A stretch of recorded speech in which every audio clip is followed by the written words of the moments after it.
we'll take a look. This is a new composition I've been working on. This is an attempt to see what the implications for storytelling really are when you use Novillo. And this has revealed a lot of stuff which has been pretty interesting. I'm going to take this video to use to talk about this less than to talk about the interface that I'm developing around it. Let's just run through this again. Let's go see test to 0. So we see the circle, which is in a line, which is kind of similar to what we had in the other videos, which is sort of a conscious thing. A person starts to appear in sketch format, some shaky shading, then some line work, which gives kind of form to those things, and then finally these lines, which give it kind of more meaning, and the clock has appeared, the shadows are there. And then here we see a shadow kind of cast across, and then a huge number of very roughly sketched in people appear. So we get the picture of a busy train station arriving. Maybe this is 4 in the morning. Maybe it's it's in the evening. But in either case, someone is arriving in a city, and that's the beginning of the storytelling.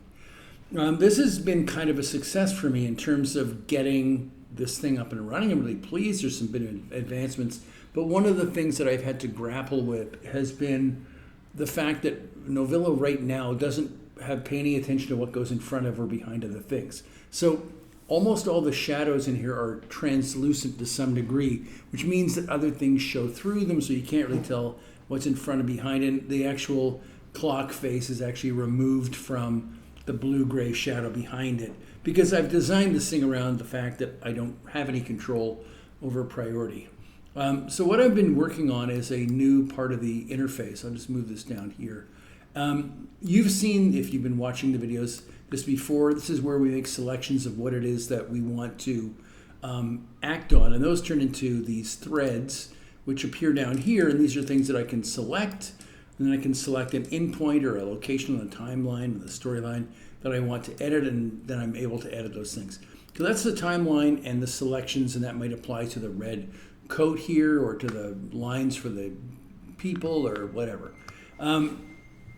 I've added another selector in here that is not yet implemented, but it's doing the work it's supposed to do.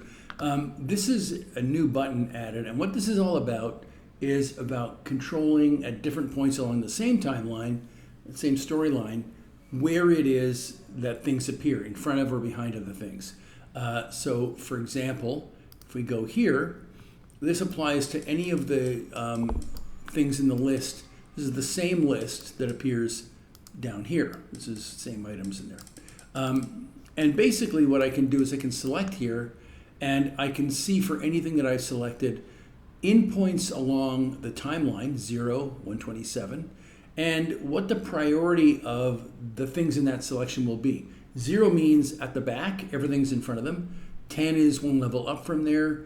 And if we look through here, you'll see that there's a selector here that allows me to select either something on a 10 interval or in between. So here at 45, endpoint 45, we don't have anything for the girl, and I'm going to add something here. It won't actually work, but it will get the selection into the database.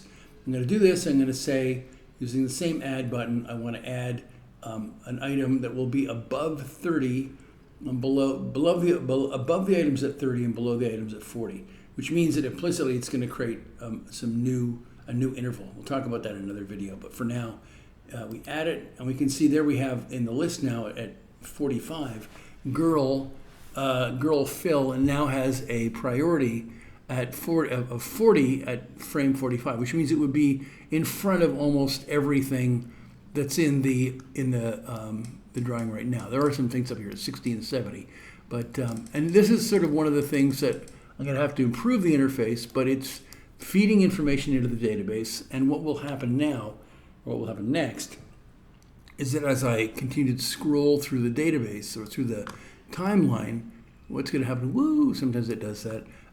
What it will do is basically be checking the timeline, the storyline, for moments along that separate scale to find out if there's places where this shadow should come up to the front or be pushed down to the back, or this ring of the clock should go into a different place.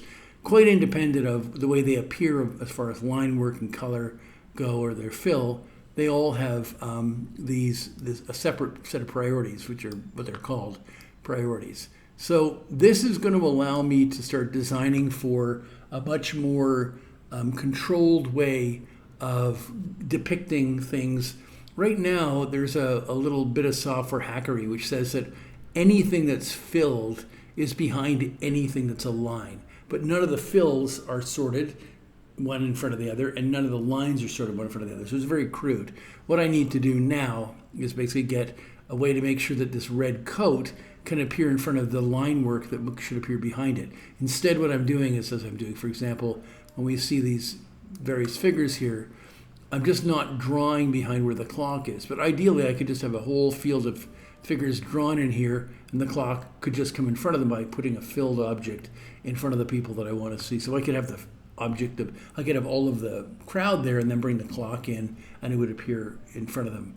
Anyway, if that makes sense to you, you'll understand, and if you don't, well, you'll see the results in an upcoming video. Dan Donaldson, or Dan of Novillo fame, here I go, stroking through, swiping through, and we'll see improvements on this soon. Okay, thanks very much for watching.